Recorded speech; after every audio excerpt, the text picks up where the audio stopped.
A new report by Interpol says online scams remain the most common and costly form of cybercrime.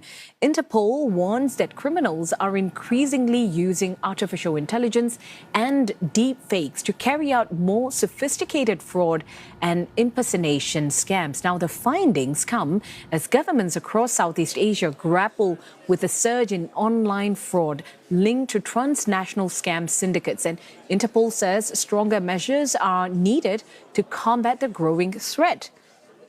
Well, to discuss the findings from the report, we are now joined by Neil Jatan, Director of Cybercrime at Interpol. Neil, thank you so much for joining us. Very important report, lots of key findings. I just want to ask you, what were the most worrying findings in your opinion? Yeah, thank you first for having us, and thank you for hosting Interpol today to talk about our Asia South Pacific threat assessment. I think the key findings, not too surprising, the fact that you look at Asia South Pacific as a very target-rich environment. I mean, it is billions of threats per year targeting this country or this region in cyber threats, including Singapore. But the issue is cybercrime covers a huge umbrella of crimes. It is obviously online scams, phishing, malware, ransomware, deep fakes, denial of service attacks. And the issue is these crimes are continuing to grow. The one thing about this report, though, that it says is, yes, there are definite issues, and the crimes are continuing to increase. You look at the total global loss of cybercrime, not just in this region, but across the world. It ranks up there with the world's third largest GDP. So you can see it's going to still grow.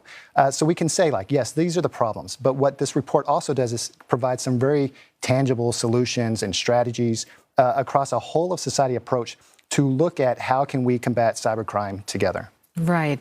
And, I just want to understand, you said this is not going to stop. It's only continuing. It's only becoming bigger, which also is kind of said in the report, being 30% of recorded crimes in more than half of the countries surveyed. What does this really tell us about the scale of challenges that's facing the law enforcement agencies? Yeah, it's huge. There is no doubt the issues that law enforcement faces every day.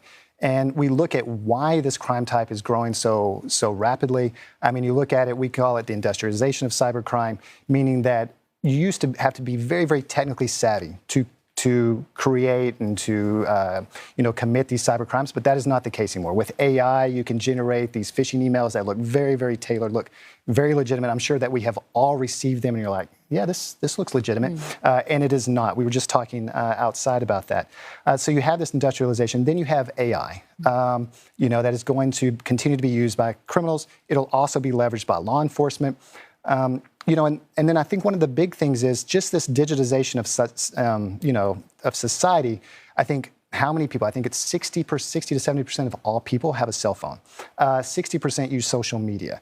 80 to 95% use online banking. So you have this massive platform that we are all potential targets for cybercrime. So that is those are some of the big reasons why I think cybercrime is going to continue to expand. So having a handphone is definitely the easiest way to get to a person, definitely. Right.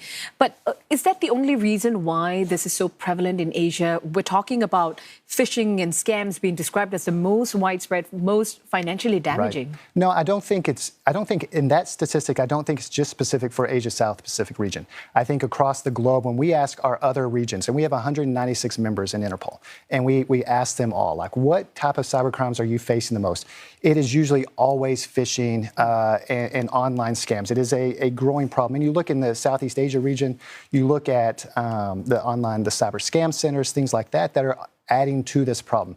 So I don't want to say that these issues are definitely not just specific to Asia South Pacific region, but I do want to give some commendations and say there is a lot of work being done here in this region. You look at Singapore specifically and their anti-scam center.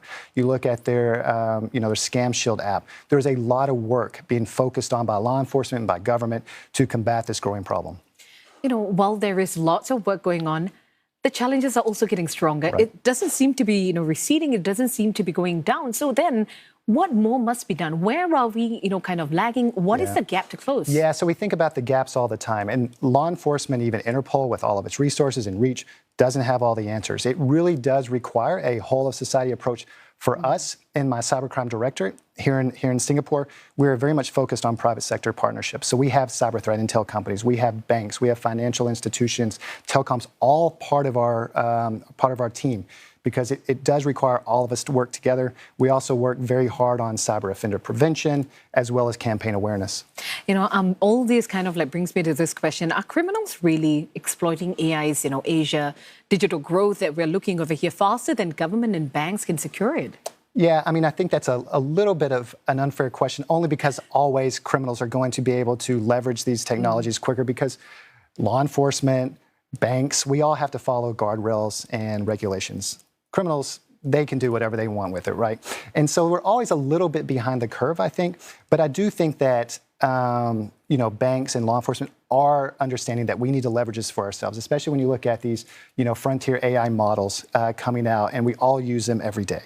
But of course, if we're using them, criminals are using them, and they're very, very creative. So it's making sure that we are using the same technology leveraged against those criminals, so that they're not the only ones with the advantage. Yeah, and with AI so prevalent, so fast forward right now, my question to you, Neil, is how much more sophisticated are criminal networks in Asia compared to years ago? Yeah, I think, yes. I think across the board, what you see is these networks are very well organized and very well synchronized, where they have different layers. So you have these organized criminal groups who used in the past didn't worry about cyber. They were worried about drugs and human trafficking, things like that. They're still worried about those things. Now what they can do is they can outsource the cyber component to human traffic victims or to other people who want to come in and commit this fraud, and they're using AI to do it at scale. The AI is not necessarily creating brand new crime types. What it is doing is increasing the scale, scope, and efficiency of the crime types that already exist. Yeah, and the report highlights significant differences in cyber resilience across the region. So where are the biggest vulnerabilities today?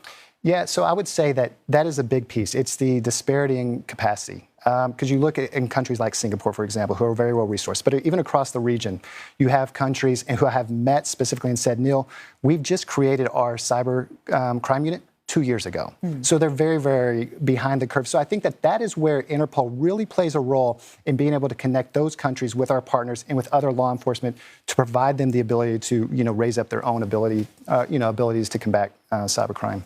Right. And cybercrime, speaking of it, is clearly cross-border, Neil.